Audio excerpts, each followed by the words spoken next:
Welcome back to the deep dive.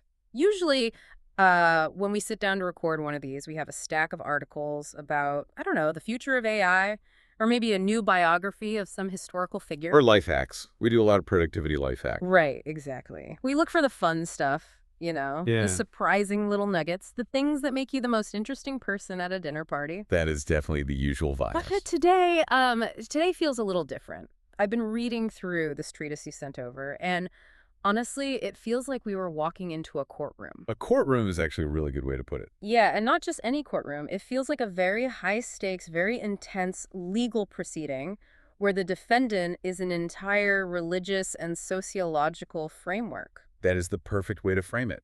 Because the document we are breaking down today is exactly that. It's a defense.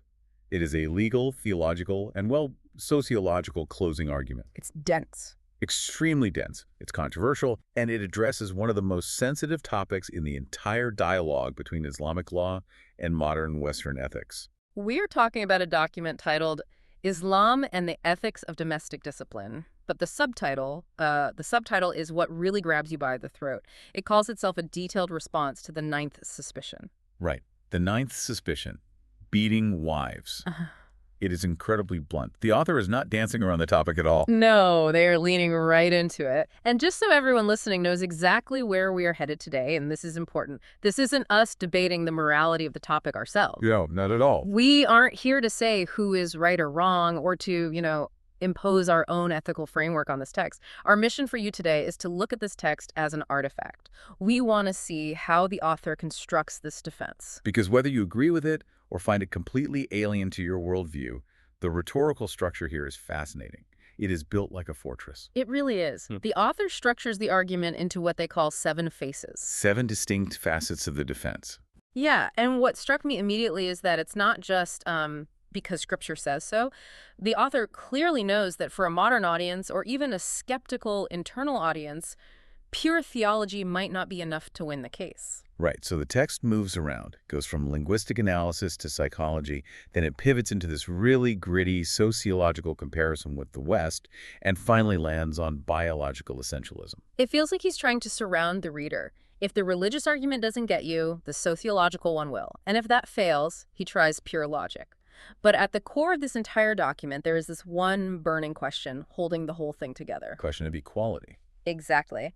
The text explicitly asks this. If a husband is permitted under very specific, very tight conditions to physically discipline a rebellious wife, Why doesn't she have the right to do the exact same thing to him? right, why is the stick only in one hand? And the answer the text gives to that question takes us into some very uncomfortable territory regarding gender roles, the nature of violence, and the role of the state. But before we get to the philosophy, we have to start where the text starts. The letter of the law. Exactly. We have to understand the what and the how before we can even touch the why. Okay, so let's dive into part 1, the scriptural foundation. This is the first of those 7 faces. And it all hinges on one specific verse in the Quran, right? Surah An-Nisa, verse 34. Correct. You cannot talk about this topic without anchoring it in that primary source. It is the verse that famously or infamously, depending on your perspective, contains the instruction regarding new shoes. New shoes. Yes. Now, the text spends a lot of time defining the context here. It says this verse isn't about general marital disputes. It's not about burning the toast or, I don't know, forgetting to pay a bill. It's triggered by a specific legal state. Exactly. This legal state called nushuz. Let's break that word down. Because in English, we might just say someone is acting out or being difficult, but the text treats it as a formal breach of contract. It is a formal term. It translates roughly to rebellion or rising up.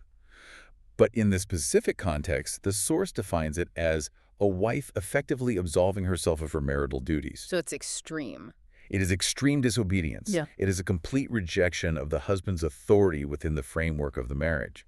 And the author emphasizes that when nushuz happens, the Quran doesn't just say react however you want. It mandates a strict protocol, A hierarchy of actions. a 3-step checklist. And the text is very clear on this point. You cannot skip steps. You can't just jump to the end of the list. You can't go from 0 to 100. No. Step 1 is admonition. Which, to a layperson, just sounds like, what, talking? It is talking, but it's specific. It's counseling. It's verbal advice. It's sitting down and reminding each other of your duties and rights before God. The text argues that for a rational, healthy relationship, This should absolutely be the end of it. You talk it out. You use logic. You use logic, you use emotion, you communicate. Okay, but let's say the rebellion, and again, we are using the text's terminology here. Let's say the rebellion continues. The talking fails. She doesn't want to hear it. The text says you move to step 2. Step 2 is abandonment. Right. The verse literally says, abandon them in their sleeping places. The source interprets this as turning your back in bed or sleeping in a completely separate room. It is the physical withdrawal of intimacy. It's the cold shoulder. It is, but it's a calculated cold shoulder. It's a psychological lever. The argument the author makes here is that in a loving marriage, the withdrawal of affection is painful. It sends a signal. It sends a massive signal that the relationship is in critical danger. It's meant to shock the partner into reconciliation without anyone lifting a finger. It's a way of demonstrating physical and emotional disconnection. It's interesting because the text really frames this as a test. If the wife loves the husband, this abandonment should hurt her emotionally. It should make her want to fix things. Precisely. The author posits that this step separates the women who actually value the marriage from those who are truly deeply rebellious.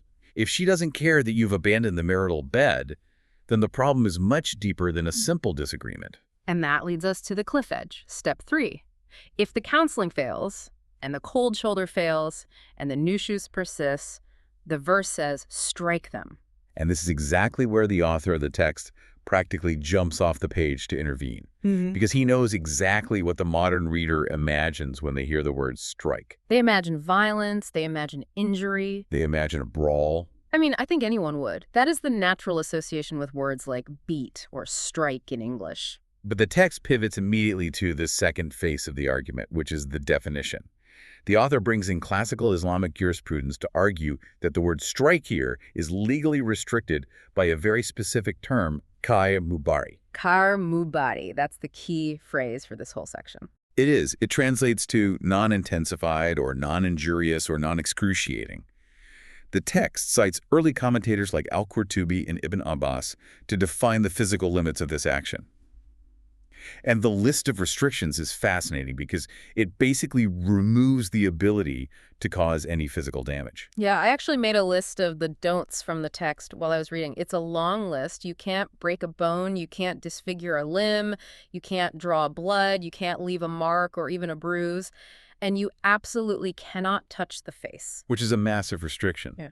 If you can't leave a mark and you can't hit the face and you can't cause deep pain, the nature of the act changes completely from our modern understanding of violence. Right, so I'm reading this and thinking, if you can't hurt, bruise, cut, or break, what are you actually doing? And then the text tells you what tool you're supposed to use. And I had to pause and look this up to make sure I wasn't misreading the translation. A sawak. A sawak. For those who haven't traveled in the Middle East or parts of Asia, a sawak is a traditional teeth-cleaning twig. Yes, it comes from the arak tree. It's about the thickness of a pencil and maybe a few inches long. It's actually soft at the tip because you chew it to bristle it out and clean your teeth. So let's be very clear about what the source is saying here. The beating that the text is defending is being tapped with a toothbrush. Essentially, yes. The source quotes the companion of the Prophet, Ibn Abbas, explicitly on this. When asked what non-injurious striking meant legally, he replied, with a siwak or something similar. And this is the absolute crux of the author's theological defense. Because if the tool is a toothbrush... Exactly. He argues that if the tool is a toothbrush and the rule is no pain, no marks, then the intent clearly isn't physical punishment in the way we understand battery or abuse. Then what is the intent? Because if I'm furious at my spouse and I tap them with a little twig, I'm not physically hurting them. I'm just, well, it seems almost performative. That is exactly the word. The text argues the purpose is adab, meaning moral correction, manners, or discipline. It's symbolic. It's meant to demonstrate the absolute gravity of the husband's anger. It's a psychological shock, not a physical one. The text actually says it is closer to a simple psychological treatment than physical punishment. It's like a referee blowing a whistle during a game. The noise stops the play, it gets everyone's attention, but it doesn't injure the player. That's a great analogy. Yeah. It signals that the normal rules of the marriage have collapsed. It's a physical manifestation of extreme displeasure. The author argues that for a pious woman, the humiliation of being disciplined in this way, even with a tiny twig, is far more painful than any physical sensation would be. It's almost like the text is saying, look, the permission is there in the scripture, but the legal restrictions make it functionally symbolic. That is the core of the defense. And to back this up, the source brings in the example of the prophet himself. It cites the specific hadith from the farewell sermon, where the prophet says, "Fear Allah regarding women, for you have taken them by the security of Allah." And the author makes a point to note that the prophet never hit a woman in his life. Not once. But there is that one story. The text includes the one about Umar ibn al-Khattab. He was the second caliph, right? Known for being a very tough guy. Extremely tough. Yeah. Umar was historically known for his sternness. The text mentions that Umar beat his wife and was criticized for it by others. His defense was to quote the prophet saying, "A man is not to be asked why he beats his family." Now, to a modern ear, that sounds terrible. It sounds like a cover-up, like a don't ask, don't tell policy for domestic abuse. It sounds like a license for secrecy. It definitely does. But the author of our text contextualizes it very differently. He argues this isn't about hiding abuse so you can get away with it. It's about the sanctity of privacy. Okay, unpack that a bit. The text is trying to thread a very difficult needle here.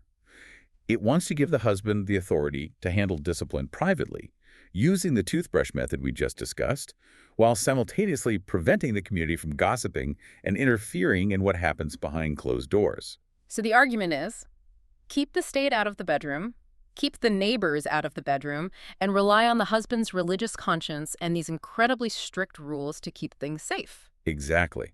The text posits that once you invite the public into a private marital dispute, the marriage is effectively over. The shame is too great. So this secret discipline is viewed as a way to contain the fire before it burns down the entire house. Okay, so we have the toothbrush tap, and we have the how only after talking and sleeping separately completely fails. But then the text shifts gears entirely. It moves into the who.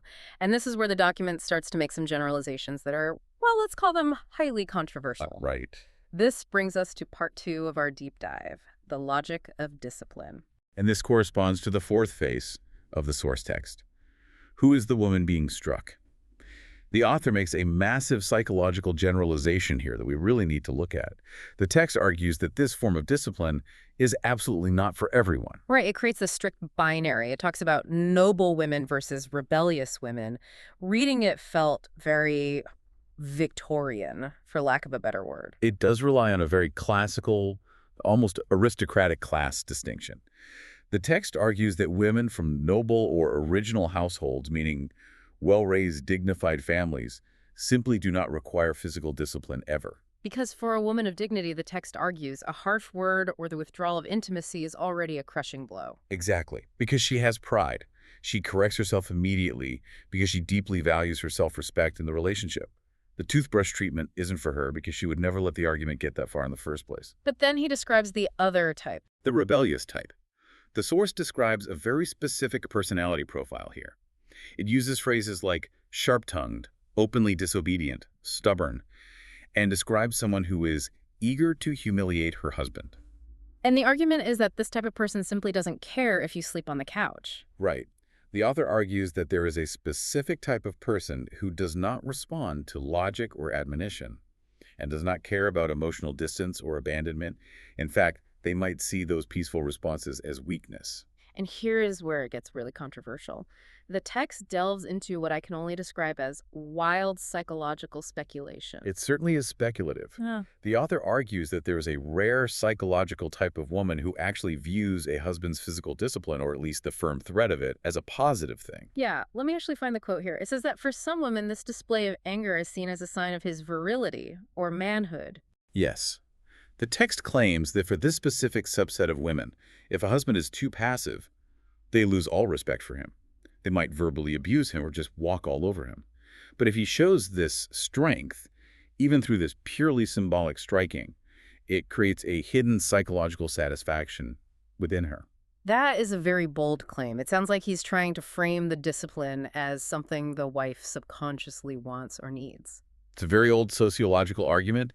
He's attempting to frame the hierarchy of the household as a biological imperative.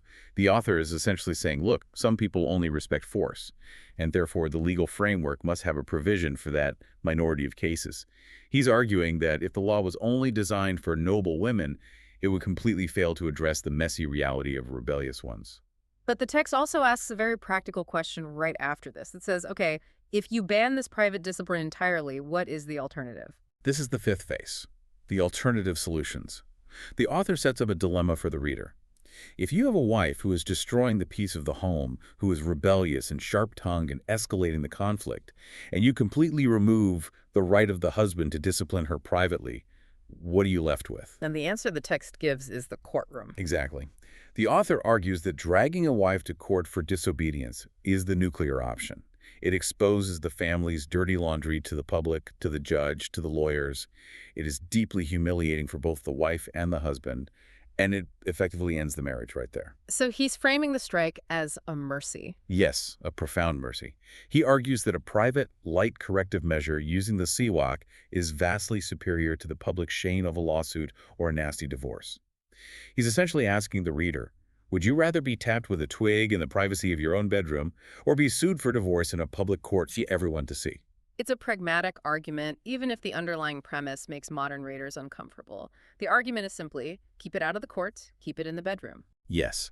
The text does emphasize patience heavily. It says the Quran commands patience first and foremost, but it asks the rhetorical question, what do you do when patience officially runs out? Do you destroy the family via divorce, or do you try this one last bitter remedy? And speaking of bitter remedies, there is an analogy in the text that tries to reframe this discipline as an act of love. This is the sixth face. The source quotes Sheikh al-Sharawi, who is a very famous, very widely respected scholar in the Islamic world.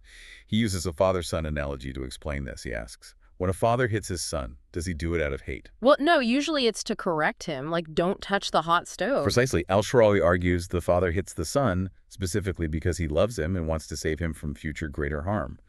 The source applies this exact logic to the husband-wife dynamic. It frames the discipline as medicine. And medicine is bitter. Medicine is bitter. Medicine can be painful, but you take it to cure an illness. The text argues that the strike is a painful but necessary medical treatment to cure the illness of rebellion and to save the overall health of the family unit. It's a very paternalistic view, explicitly so. The husband acts as the father figure, correcting the behavior of the household. It is deeply paternalistic. It relies entirely on the assumption that the husband's judgment is objective and correct, and the wife's behavior is objectively wrong and in need of correction, much like a child needs correction from a parent. There's simply no way around that interpretation in the text. Now, if you thought the psychological arguments were intense, we are about to take a hard left turn into geopolitics. Because the text doesn't just defend Islam in a vacuum, it goes on the offensive against the West. This is the seventh face of the argument, and arguably the most aggressive part of the entire text. It is a comparative argument. The strategic pivot here is quite simple. The author tries to prove that while Islam regulates hitting to a symbolic toothstick, the secular West has unleashed a literal pandemic of savage violence. The narrative he uses is the Western epidemic. Yes. The source paints a picture of the West, specifically the U.S. and Europe, as a dystopian nightmare for women. And it starts with something that we in the West usually see as a positive thing: women's shelters. Right, which usually we think of as a good thing, a safety net, a sign of a society that actually cares for vulnerable people. The author flips that completely on its head. He describes these shelters as having secret locations and decorative walls to hide the misery. He argues that the very fact that these shelters need to exist in the thousands and that they need to be hidden to protect women from their partners is absolute proof that the Western legal and social system has failed. He's saying, you criticize our toothstick, but you have built an entire hidden infrastructure to house bruised and beaten women. Exactly. He's arguing that the West only treats the symptom by providing shelters, but completely ignores the disease, which he defines as unregulated male aggression. And he really brings the receipts. Or at least he brings a massive amount of statistics. This is the data dump we mentioned in the intro. The source cites a specific article by Richard F. Jones from 1993 on domestic violence. It quotes a statistic that a woman is beaten every 12 seconds in the United States. Every 12 seconds. That is a horrifying cadence to think about. That is the number featured in the text. It creates this relentless rhythm of violence.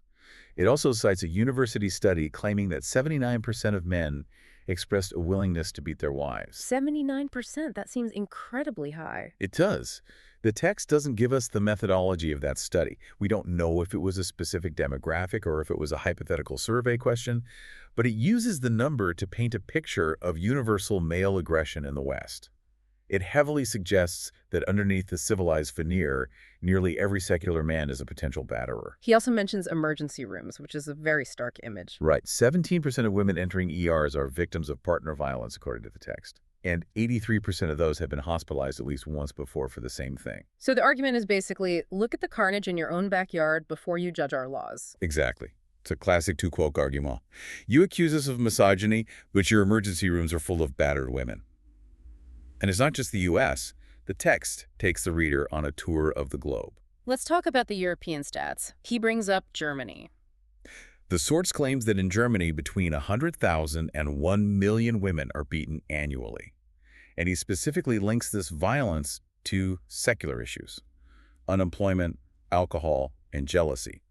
He's trying to show that without religious regulation and strict boundaries, external factors like job loss just turn men into monsters. And France. This one had that really biting quote about the dog. Yes.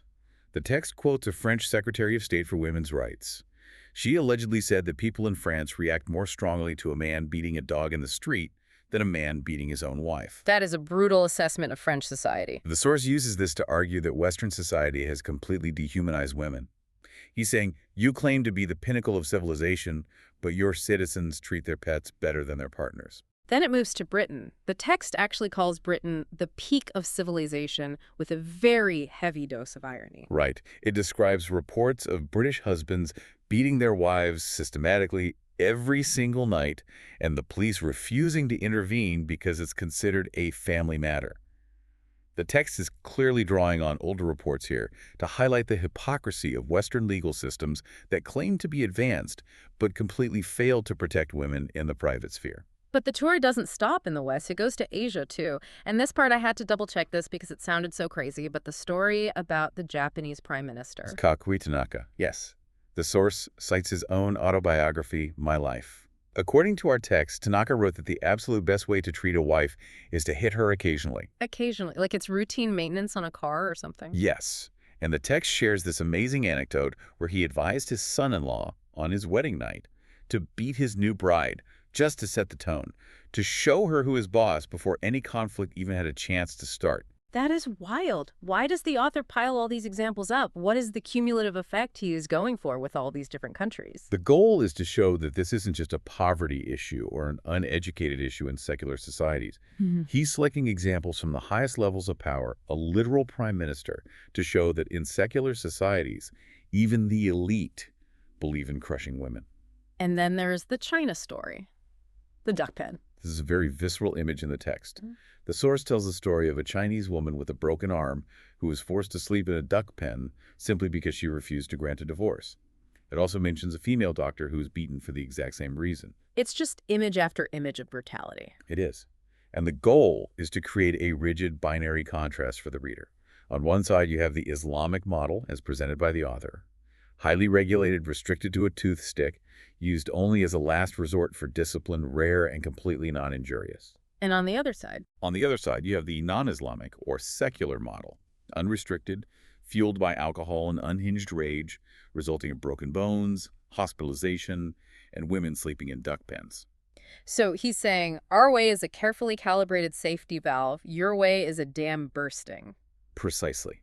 He argues that by allowing a tiny amount of pressure release through this symbolic discipline, Islam prevents the massive explosion of violence we see in the West.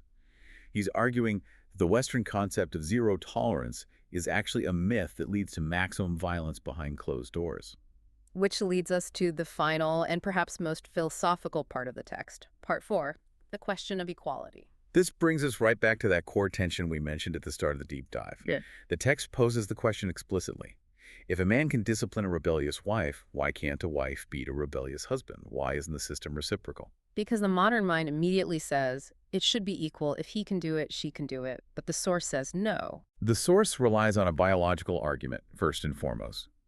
It argues that men inherently possess virility and vastly superior physical strength. The text paints a very dark scenario. If a woman were to physically attack a man to discipline him, it might trigger a beastly reaction in him. A beastly reaction. Yes. The text argues that the man, provoked by the physical challenge to his authority, might lose control of his religious restraint. His virility would turn into savagery, and he might literally destroy her. So the text asks, should a woman sacrifice her own life just to prove a philosophical point about equality? Exactly. It frames the legal inequality as protective measure for the woman. It argues that banning the wife from hitting the husband is actually for her own safety because she simply cannot win a physical confrontation with a man who has lost control. He is essentially saying, the law tells you not to poke the bear for your own good. But then what is her recourse? If he is rebellious, if he's abusive, what does she do? She can't use the tooth stick. This is where the profound distinction between private and public authority comes in. The text argues that the husband is the enforcer of discipline within the home, the private sphere.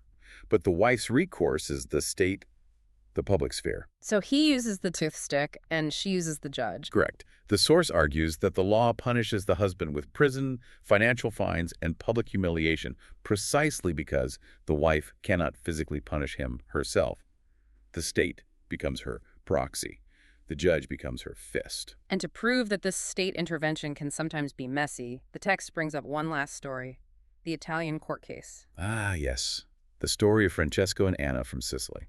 This case is from 1996 and 1997. What happened there? According to the source, an Italian court ruled that a husband beating his wife due to jealousy and intense love was permissible, provided it wasn't too violent. But the key part for our author isn't the judge's controversial ruling, it's the wife's reaction to it. Right. Anna's reaction. The text claims that Anna preferred being beaten to seeing her husband go to prison. She is quoted in the text as saying, "He was violent, but I prefer him out of jail." I prefer him out of jail. And why does the source include this specific quote? To argue that even in the modern West, there is an acknowledgement of the complexity of crimes of passion. And, more importantly to the author, it supports his view that state intervention, meaning prison, can sometimes be more damaging to the family unit than the discipline itself. He's suggesting that justice, sending the guy to prison, isn't always what the victim, the wife, actually wants. Exactly. He's suggesting that the wife herself might prefer a controlled private resolution over the total destruction of her husband's life and her family's income by the state. It challenges the modern assumption that calling the police is always the best possible outcome for the family unit. The author is asking the reader to consider the messy nuance of human relationships, even while defending a practice that many find totally abhorrent. So let's zoom out a bit. We've gone through the verses, the toothbrush limitation, the noble versus rebellious women, the massive comparative data dump on Western violence, and the biological arguments for inequality. We have. It's a lot to process. It's a very heavy framework. As we wrap up this deep dive, how do we synthesize all of this? What is the real big picture takeaway from this source? The overarching argument of the source is that the Islamic ruling on domestic discipline operates as a necessary safety valve. The author deeply believes that human nature inevitably contains conflict, stubbornness, and anger. He argues that completely suppressing this anger by law, pretending it doesn't exist, directly leads to the Western epidemic of explosive, uncontrollable violence. So he sees the strict, ritualized, non-injurious strike as a way to let off steam without blowing up the house. Yes. He views the Islamic beating as disciplinary, rare, and purely symbolic, a corrective measure. Conversely, he views the Western beating as savage, epidemic, and destructive. He's trying to completely flip the script. Instead of Islam being the religion of violence, he argues it is the religion of regulated emotion, whereas the secular world is a chaos of unregulated rage. It creates a very stark binary for the reader. It does. It forces you to choose between his definition of regulated discipline and his definition of secular chaos. And it leaves you with a very provocative final thought regarding equality. Which is? The source really asks us to consider, is true equality treating everyone exactly the same in every single situation? Or is true equality providing different tools for different natures? The text argues that the distinction between private authority for the husband and public authority for the wife is actually a form of protection. But the question remains, and I think this is what we want to leave you, the listener, to mull over today. Does that distinction actually protect the partnership? Or does it fundamentally change the nature of the partnership into a rigid hierarchy that modern minds just can't reconcile? That is the ultimate question. Is it protection or is it subjugation? The text insists it is protection. The data it cites from the West suggests the alternative is chaos. But you have to decide if that binary actually holds up in the real world. It is a heavy, heavy topic today. But it's a fascinating look into how A specific theological and sociological argument is constructed, brick by brick. Absolutely. It's a great reminder that every legal ruling, every religious text exists within a massive, complicated web of sociology, psychology, and comparative history. Thank you for joining us on this deep dive. We really hope it gave you a clearer understanding of the arguments, the citations, and the logic used in this specific text. Keep reading. And keep learning. We'll see you next time.